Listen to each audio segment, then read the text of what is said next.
ho ankasa oko Facebook say say dem live Atenpong TV GH enti share e bia no pe wa story wo ko edwuma na nso kasebo yu pese wontie bi pa anti ko Facebook na woni yenko da bia wo bia wo ka mu na wotini ehwe kasebo no bi live ya na wa draw wo comment no so na wa drop e de ato e Facebook e de amaye na wa share na wa invite obi so on share program ni bi ma nya me share wo afei yeti edi esime ene yedi ani twe won semfoforo mu ana eye Bank of Ghana aba bekasa ye bekaya emre kakra etwemu no eye ade nsem bi ba ya no mu hia anu yi pa se di anu yi no o ma keka ne ma sie ni pa edi aba ye bedomo esuko sanso ena menno kasa yi so no ECG so ehho esensan aba beda sesem penifo kire se ne nkamre bi etwem ka na ya adokoro ye dodo ntike be ye kra ye nton ne ade na banfoforo emra mefa na se oman foforo enhwe so fa mayen ECG for penifo se o mo de sama ba betu je kire se enya ade o metimi amasa ade no esi ensema hodo we ye afoforo ka ho ene na no pe yesi nkonya se anopa no nson kase bo ewo Atenpong television ye da ne ye hotia wa ye ba pe ye dukuru mu na ya domo suko ankasa enkomre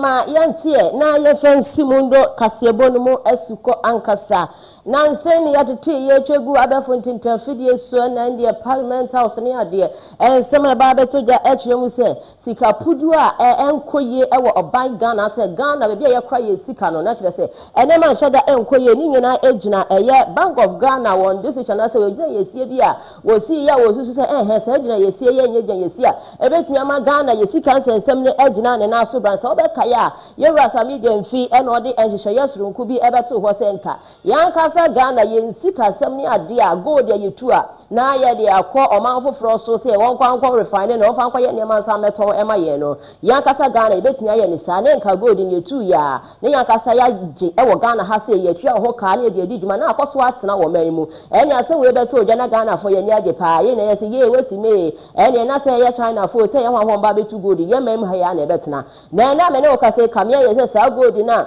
yankasa ye se ye beto na ye de adiduma wo man ebeda ne ye ka se exam eno anam so na penifo chana se o ye ntiase na nsem ne ba bonti na ye de pass Bank of Ghana betimi ayi ano eno nti na anu ye na nkoyie kra se sia me ne o ka se de Bank of Ghana penifo age kan kra tese si kra te ne anu ye de mu wode aba be yi ano de kire Ghana fo nyina nti yanko ne gote Bank of Ghana o manu yi a o mu yi ye e de fa question ana sensem busa ye busa ye se e ba ne se na go de ho nsem ne ye sika nsem enkoyie no ye ngoti anu yi no emra losses that had been incurred for the gold for oil program and the gold for reserve program as well. And then in 2024, you mentioned that you had incurred a loss of 1.8 billion for the gold for oil program. So based on that, the board advised you to end the gold for oil program. In that same vein, you're telling us that there was a 3.8 billion Ghana cedis loss for the gold for reserve program. Why did the board not advise you to also bring to an end the gold for reserve program? Because when you compare the losses, this is 3.8 billion, and that is more, I can say, almost twice that of the gold for oil program. In that same vein, I'm just asking, why did the board not advise that you also cancel this? So the first probably reference is to observe that since we canceled the gold for oil in May last year, we haven't seen a build-up of queues at the pumps. Because one of the objectives for the gold for oil was to support that. And so we believe that the cancellation was worth it. There were quite too many issues under the gold for oil that we needed to unearth, and therefore the board authorized an external audit. We got PPA approval for the audit just about 2 months ago, and so that exercise is underway. In the case of the gold for reserves, as the name suggests, the objective was to help us build reserves. Now, based on the data that NA has provided so far, the evidence is clear that it is not a question of shutting it down, but it's a question of enhancing its efficiency, looking at inefficiencies that you have to take out. And that is why we went after Gold Board. I also have a table here I can give to you. You'll see the reductions that we have brought to bear. Madam Chair, it will interest you to know, for example, that until last year, especially the exports of the small-scale gold sector, we were just lucky nothing happened before 2025 because there was no insurance component after those consignments land at the destination country. And we had to insist that we needed to protect Ghana, even for that 5% that had to be paid. And so currently everything is paid before the consignment is lifted. Otherwise, there has to be an insurance guarantee. So going forward, let's look at these aspects that we can fix in the interest of the country. And it calls for a unified approach.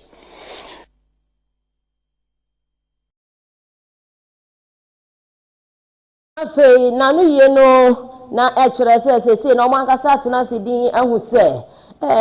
the uncommon imagine say omu twemu kra beboa no entwemu ne fanfa so bia ma na mom so mmehye mu kana no mo de ne magu akwam no eno ene beboa ma eye dwumeko na timi agira ne na so brane ye de ni atwemu ewo ensefofom dia na ye de ni atwemu ECG akache na nsen ye nyina ye nya ne ntiye se ne company fo susu se said dia ye nyina mo honkane ansensem timi nyina ne na so ye nuka wonya mu kra mfa ma eye oman fofo no wo ma ne dia na so mo hwe so emfa ma yen na no na nda me no kase the public utility workers for union ababe kase chim so omo de omo ni atofom di ehun say no sika ECG 8 million babonte no emre bi atwom no na 900 million Ghana cedis na say me no kase yi etimi akonani ma akwakodu 1.7 billion Ghana cedis a watchere say there be say emfaso abaho impunto abaho enema ekosopa nti ehunhia say be ya agi say yakwakoje ahye obi nsa say wono ene hwe so emfama yen ewonsem kro no mu am ena TUC Secretary General Yera Joshua ansa kasa ekire mu say obi biara be ya na adwen say wo ba be jai eye ECG nyumeko na kohye obi nsa na mpo so opese won ton na de emfama eye ene natko ni de enya de metia say ECG natko oyo ma agi say yeje mu fama obi a Yera Joshua ansa kire mu say enya de metia say nka adwuma ye form ye adwuma wo hankasa ena be sorry e de atie nipa obe sorry so opese odi say adwuma no ye nkwade nkote ni nsani mu nchiremu emra. We request the government to take proactive measures immediately to end all forms of political interference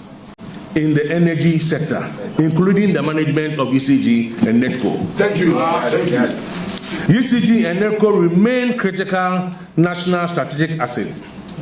essential to Ghana's economic development, energy security, national sovereignty, and social equity. While we acknowledge that challenges ranging from political interference to operational inefficiencies persist within ECG and NETCO, privatization or private sector participation is neither a viable nor sustainable option.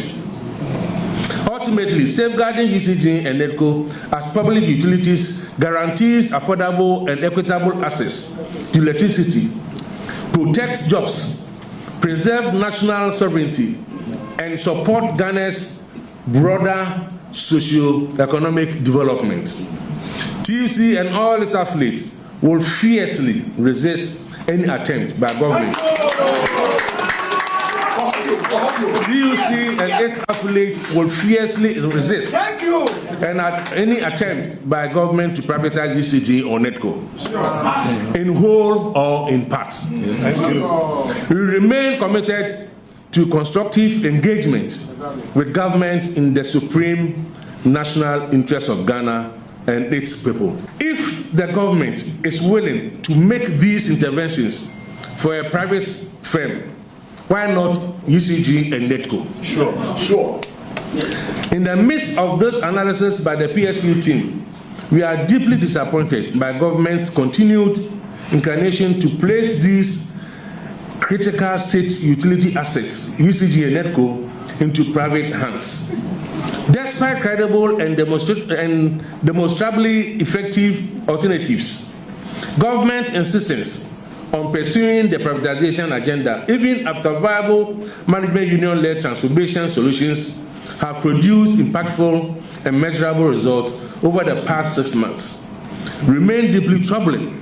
and this can only be ideological and sectional desire to capture viable state entity. Solidarity forever. Da sora ejiremu wo Ghana yensense modia ne yede ni ekwa kochiremu ewo atoye mantemo apolisifo akache wodi eye dwumedie bia ye enenum dwumedie wodi asi wo se obi bia opese wo be ye opolisi ni anase ahobamboni ni wodi nchechire soronko begu akwamu ekwan ya wodi yesi yede faso ansan obi aba be ye polisi ni no yede omo yinada efemu ena enum na eye nchechire soronko ni yede ma wo mo wo chire dwumedie no so ekwaso tote entokwa bia ensi asi sanse prison officers a police for soldier for any ahobambo okuo bebre na odi omo ho agimo omo bo ase de be ya dwumedie no ebetimi agina ne na so brane. Those at home, everybody who has been scheduled, don't get afraid. Come with all the necessary documents that you use to fill the online portal. You come and you have to see this process is smooth. Nobody is being intimidated. We are acting professional. So they should come and have their documents come through. And we wish them all the best. We hope to see some of them after the end of the exercise joining the police service. And I also like to commend our sister security services, the immigration and the fire service. They are here to support us in doing our work. So far, we are doing it at RDF. Between Thursday and Friday, we will have 3 centers: RDF, fire service, and prisons canteen. Because the chunk of the people at the SS graduates, they will be coming on Thursday and Friday. So Monday, Tuesday, Wednesday is 1 center. Thursday, Friday, we are going to have 3 centers. That's RDF, fire service, and prisons. Yeah, and if possible, if there's a 4th center, it will be Jendu Park.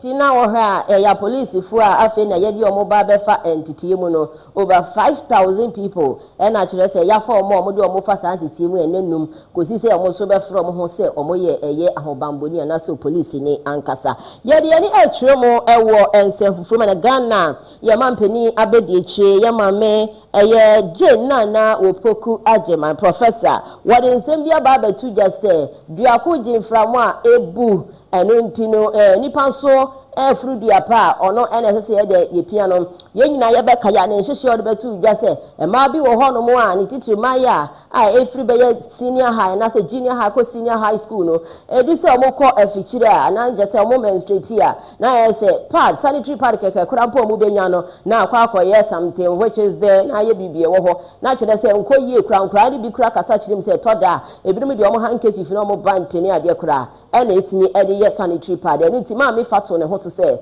akwenya ne ba beda ho de ade obetimi aye de abo emma eni na se da me ka se dua koji frama ebu no ene ye ma me aba be ka se kire mi se enya aban ne nko asede enti ankura nyumeku ahodo private sectors ya mo so mo kebie wo na kakra wo mo nsem nka mo mo wasa na ni tuade huma ne mrem se de be ya wo ba bia obetimi enya eye sanitary pad ni bi se be ye beboa ma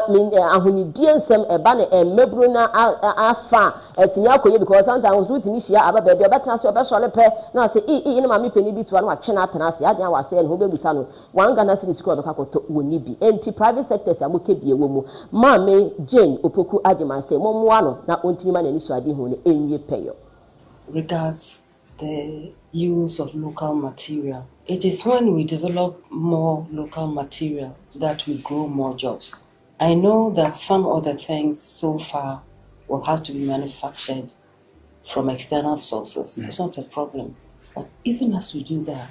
we need to find out which of those items can we produce here. But if you look at the whole value chain, you notice where the actual jobs are coming from beginning to packaging to distribution to usage and so on. So it is one thing that maybe going forward we can Ewansem Kromua and Yam Vice President Professor Jane Nana Opoku Ajima Igusu Akasan Wachiremuse. Say yenya sa sanitary pad na diapers na de edi aboa ye nuanamo emano. Na ye sound so ye abroni e friend say public education. And say was a Ghana for nyina obi biara enya entity yes no kode fa kwanya. Wo be fa so ayusu na afensu say wo yusu wi a baabi a obetine de akoto san say bi a woti wa fichire wo so wa fichire obi atoni de say bam na eda ho enso to na nam gatem na ba besine akose basa baabi obenye biane na say ye de boa wo ma wakasa wo ho ato na ye san so e de say environment na for environment e mo ye bisi basa na akire mu say ba ne san so a ye san so e posi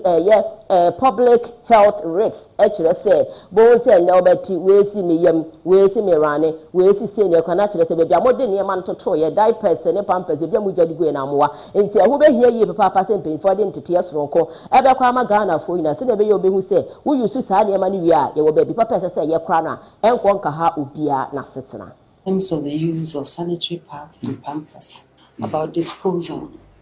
how are we disposing of these things? I don't even hear any public education on that. Are they choking our drains? What's happening? What should the girls know? How should they dispose of them? How should we? And the parents using the diapers, are they part of the reasons why we can't even recycle the way we should? What should we know? What should the public know? So again, thank you, Afishapa. Ye dansora ejinemu ewo ensanfufromu ayefie ni entremu ewo University of Ghana dusiafo akache ye nyina ye bekaya embra ye ba beto aba no Ghana ye mampeni His Excellency John Dramani Mahama ema yati asese se oba abedi mampeni ewo Ghana ha ne nhwehwe ye ba ko ode beboa Ghana for announce University of Ghana wana eco school ni bi ni se wunya graduate na pese onko university to da ye maame no mono sika mbetimi aboaboa no kakra for the first year me dey akọ school nti enya ebe ka fie ye betre fie pa wo fon bi kra tumi ka se ene ma wonu apani we ni nkan enko na ono kọ kakra afe no na me ahwe na wo so wakọ obi kra tumi ma ni nuane timi etene fie akosi se ono be university wakọ ye adwuma na ode ono so aba be ko school enti amra sa nhwehwe ye ba ye de na Ghana for osi me ye ntinsim ni ani agi ye papa na me na wo ka se University of Ghana for actually we say well first year sema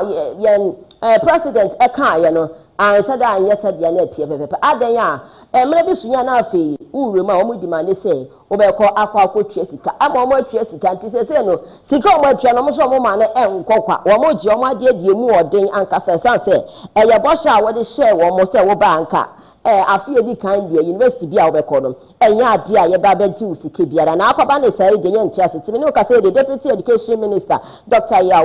Osei Edichum Apak wano ena ekasa actually say school for ne nyenada obi anka o makoma enfanto o yimisa so musika no o monsa beka 50 Ghana cities. We thought that we work with the regulator. Although we are the ministry, we regulate tertiary education through the Ghana Tertiary Education Commission, who can crack the whip. So even in the earlier statement announcing what we had sought to do, GTEC had made it clear to University of Ghana that UG was mandated to reverse any fees collected and to submit evidence to GTEC confirming same. And so with this new arrangement, the same requirement is going to apply. So if UG decides to do otherwise, you can be sure that UG will be sanctioned. Any student who made payments above and beyond what we have just communicated to the public and to the university through GTEC will get a refund. At least his or her, academic record will be credited with any outstanding balances, so they can be rest assured. But should students notice, probably by the end of this week, going towards the end of next week, that no such reversals have been done or no such credits have reflected on their records, they should let us know, and then we would alert GTEC to crack the whip. We have indicated that the 122 Ghana cedis, which is for the telecell data package, should be maintained. That had also been increased to some 312 Ghana cedis. And then the SRC dues was 21 Ghana cedis, and they had proposed 50 Ghana cedis. We thought that was reasonable. Grasag was asking for a development levy, which we thought was on the high side. So we've asked them to maintain what was in the previous fee schedule. And then the SRC development levy too. SRC was asking for 200 Ghana cedis. We thought that was rather too high. So we are giving them 150. But this is generally acceptable, given that it is coming from the students. We think that this is the best way to go, allowing the students themselves to be innovative in trying to mobilize resources to address some of the issues and their needs, but at the same time balancing it so that it doesn't adversely affect particularly the new students.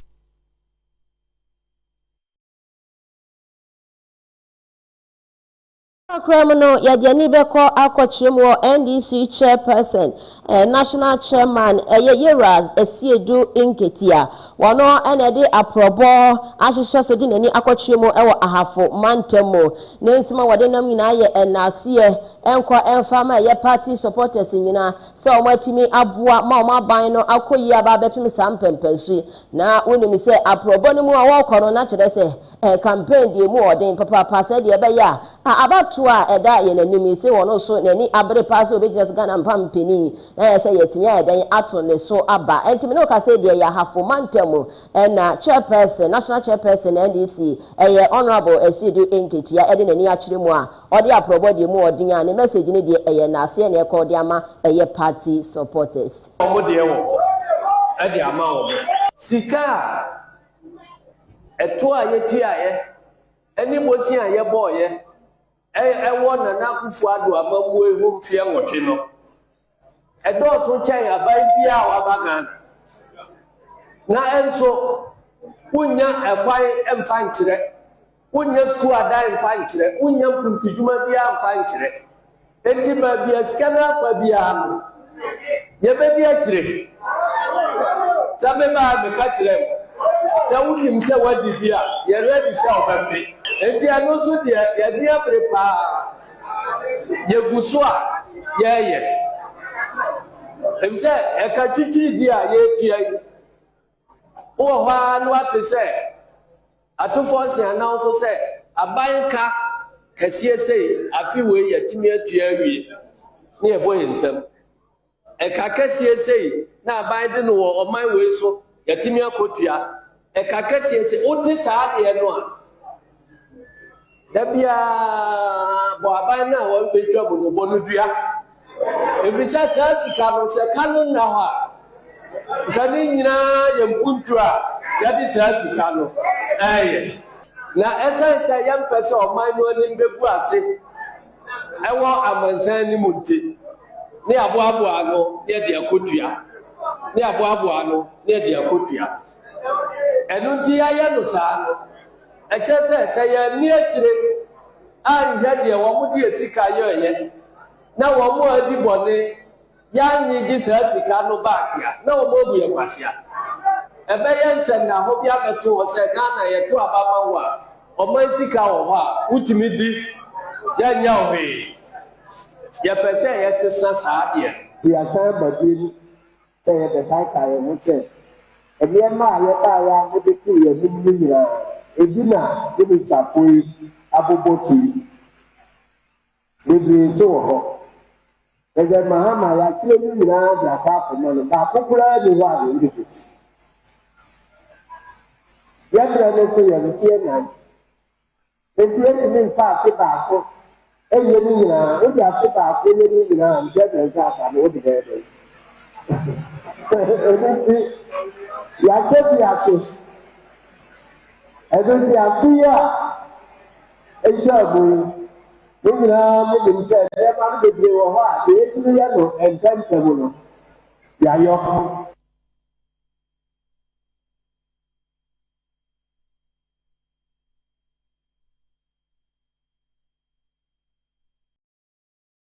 Fe ye jina and some way so na ya de anopa eye no nson kasebo no esia no se wakasebo emu wote ye say afe Bank of Ghana mpanyfo aba abechirem de ntia na wosusu se womfa dwumedi na wodi se eye gold for oil program no ento nchen kakra omodi nchiremu ni nyina abasara enso na eye the Public Utility Workers Union so edi nsem ya betu ya na woni achiremu se wo hase dia ECG akwakodu ni sike pie wo mu na hu hia se ye beka se de kwa akohye obi ensa ensem we afoforo eka ho ene ye de bedane wo se eye ensem foforo kasebo anopa no nson ewo Atenpong television so na wa shane so say you dima for spiritual health hospital and research center no ne so masina me dwumedi ibro and na no pe bia wo bia me to nsafro enchodi for betena say na wa yesunsu mu adwuma spiritual checkups ahodo ni nyina da ebekọ so ani ti se o pepa o pese o hu ni pesu a wo ye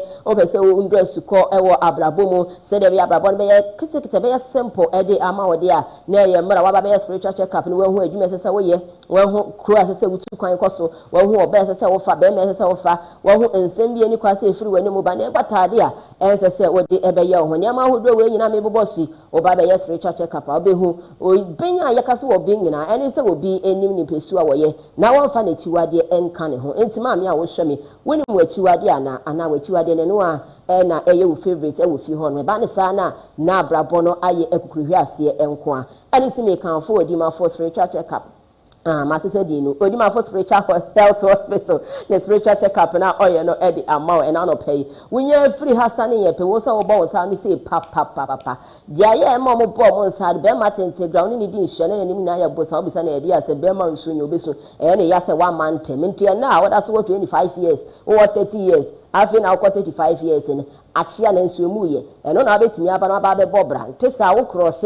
ta line na yede ama no 40 and above na afi nyeme ma be yetawe eni ti wo hem yetutubiri kabra na afi obi peba wa bra saa nipa no wa yede obe ye bia ma me no wo 39 years aka wa ye no 40 years obi wo 49 aka no 50 years na be mu na bu ya dia tu so wontime wo bra odi ma for spiritual health hospital and research center so wo ba ye wo sa wo ho sema yede ama ho pa wo de achi acha na afi odi for the wa spiritual check wo say na wo how ye physical na ye spiritual na say physical pa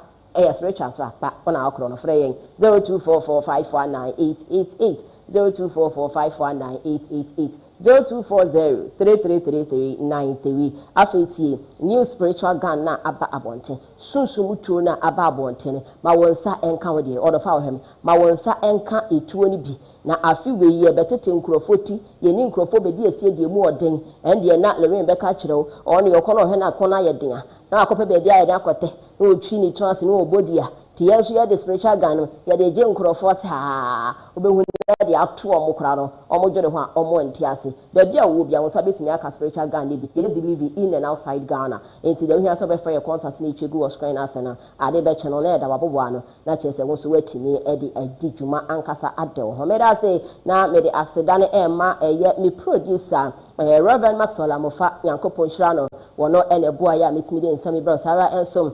and I'm here DOP Mohammed Akib Mr. Quantum Yakupon Shaw na Washington is the Chief Executive Director Prophet Wodima for Nyame Inshrom Papa another Roman Eboya ene anope mitimi ede kasebwe bro meeting ede original ade pename sorry so my time with Wodima for spiritual health hospital atwase ama macro ebesa edi nhia bi